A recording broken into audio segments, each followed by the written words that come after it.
देखिए आईएएस का मैं आपको बताऊंगा थोड़ा सा। इस तरह से था कि मैं मसूरी का रहने वाला हूँ।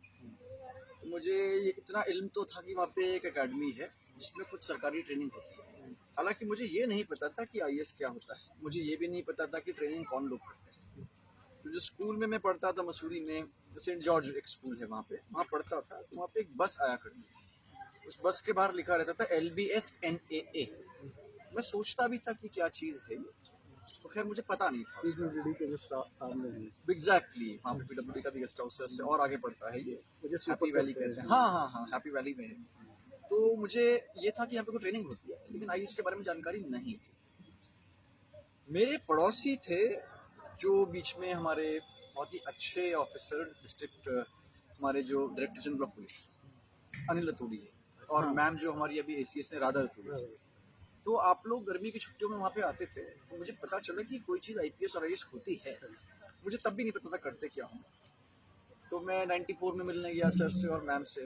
उनसे मैंने बात ही बात में पूछ लिया कि उन्होंने क्या किया। तो उन्होंने बताया हमने ग्रेजुएशन की है दिल्ली से।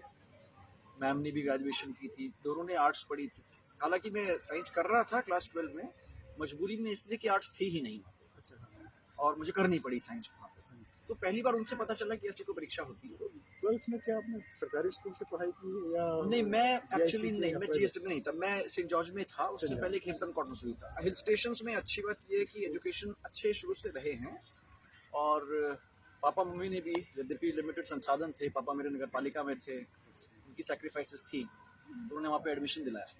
हालांकि पढ़ाई लिखाई में मेरा शुरू से थोड़ा सा इतना मन नहीं लगता था पढ़ाई में मेरा। और मार्क्स भी, मतलब आप कह सकते हैं कि खराब की श्रेणी में आते थे। लेकिन हाँ, एग्जाम के बारे में तब पता चला, रतूड़ी सर से पता चला ये एग्जाम होता है, मैम से पता चला एग्जाम होता है। उन्होंने ही बताया कि इसको करने के लिए आपको सबसे पहले ग्रेजुएट होना पड़ेगा। जी जी जी। तो ग्रेजुएशन कहाँ से किया आपने? ग्रेजुएशन करने में फिर मैंने मन बना लिया कि अब माँ बाप मम्मी पापा से झगड़ा करके कि मैं साइंस तो नहीं पढ़ूंगा। बड़ी मुश्किल से पास हुआ था उसमें। तो आईआईटी में नहीं दे पाता। एनडीए वहाँ पे बहुत लोग देते हैं, एनडीए बहुत जुनून है फौज का आज भी पहाड़ों में। उत्तराखंड में तो बहुत ज़्यादा है, क्रेज है। बहुत से बैचमेट्स आर्मी में गए भी, फोर्सेज में हैं। तो वो भी एग्ज़ाम मैंने नहीं दिया। और फिर पेरेंट्स से झगड़ा करके मैंने कहा मैं दिल्ली तो जाऊँगा ही, और अब आर्ट्स पढ़ूँ। तो हंसराज कॉलेज में मैंने वहाँ पे एडमिशन लिया इतिहास में। और फिर मैंने बीए ऑनर्स किया हंसराज कॉलेज से। 3 साल वहाँ पे रहा। फिर मैं जेएनयू चला गया। जेएनयू से मेरा मास्टर्स हुआ, एमफिल हुआ। हिस्ट्री में तो काफ़ी यूपीएससी लोग तैयारी करते हैं और दिल्ली यूनिवर्सिटी में मैं भी रहा हूँ। गार हॉस्टल है, जुबली हॉल है, मानसरोवर है। तो वहाँ पे सारे लोग हिस्ट्री और हिंदी से संस्कृत से पढ़ाई। बिल्कुल सही कह रहे हैं, बिल्कुल सही कह रहे हैं। जब मैं गया था हंसराज कॉलेज में हॉस्टल में, तो रैगिंग थोड़ा बहुत होती है। रैगिंग में पूछा भी उन्होंने कि क्या करना चाहते हो। तो हमने कहा आईएएस बनना चाहते हैं। उन्होंने कहा कि अब तुम टकले भी नहीं हुए, बाल भी आपके इतने सारे सर पे हैं, अब चश्मा भी नहीं पहनते हो, तो आपका हो नहीं पाएगा आपसे। तो उस तरह का मतलब ये रहता है कि नहीं, मेहनत तो करनी ही पड़ती है। तो वहाँ पे बहुत से बिहारी दोस्त बने, और बिहारी दोस्तों का जो मतलब जुनून होता है, चना खा के और तैयारी करके। हॉबी है, हॉबी है आईएएस वहाँ पे। तो मेरी अच्छी दोस्ती हुई, मेरे बिहार के बहुत से दोस्त बने। उन्होंने पहली बार बताया कि साहब पुराने पेपर्स खरीद लीजिए, सिलेबस खरीद लीजिए, हमारे साथ उठिए बैठिए। तो उनके साथ बातचीत में लगा कि चलो ये एग्जाम सभी लोग दे रहे हैं, तो हम भी दे पाएंगे। सही, बढ़िया है। तो वहाँ पे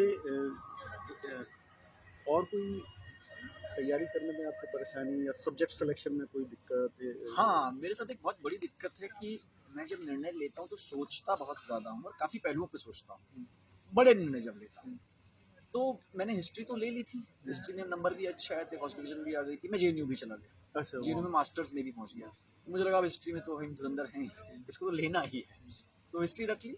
और जेएनयू में पॉलिटिकल साइंस पे, क्योंकि आमतौर पर राजनीति की बात होती ही रहती है, तो मुझे लगा कि तो हल्का फुल्का इसको ले लें। लेकिन मैंने हिस्ट्री पॉलिटिकल साइंस से अपना पहला अटेम्प्ट दिया, प्रीलिम्स हो गया, मेंस दिया। जब मेंस के नंबर आए तो मैंने देखा कि मेरे हिस्ट्री के नंबर तो बताने लायक भी नहीं थे। एक पेपर में 100, एक में 109।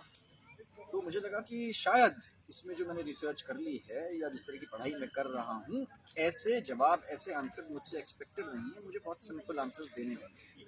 और तब मैंने फैसला किया कि सिंपल आंसर तभी दे सकते हैं जब थोड़ा उसके बारे में इतना ज़्यादा पता भी ना हुआ। तो फिलॉसफी का मन किया मुझे। फिलोसॉफिकल क्वेश्चंस पे पहले भी सोचता था, मुझे अंदर से मन भी करता था, ईश्वर क्या है, आत्मा क्या है, भगवान क्या है, मृत्यु क्या है। तो सेकंड अटेम्प्ट में आपने क्लियर किया? मैंने किया थर्ड। थर्ड अटेम्प्ट सेकंड के बाद मैंने फिर फिलोसफी ले ली थी, और फिलोसफी भी ऐसे नहीं, मैं फिलोसफी में नंबर भी आते हैं। ये भी एक ऐसा था कि फिलोसफी में नंबर आते हैं, ये भी था कि सिलेबस सब छोटा होता है, और मुझे ये भी लगा कि इसमें मैं इंटरेस्ट है, इंटरेस्ट इसको करना चाहिए। तो मैं घूमते फिरते एक दिन नैनीताल, सॉरी जेएनयू से चप्पल पहन के, हवाई चप्पल में पैदल पैदल बेसराय चला गया, और वहीं से 3-4 किताबें फिलोसफी की मैंने खरीदी उसी को रटना और है। उनको ही पढ़ा वैसे एग्जाम दे दिया।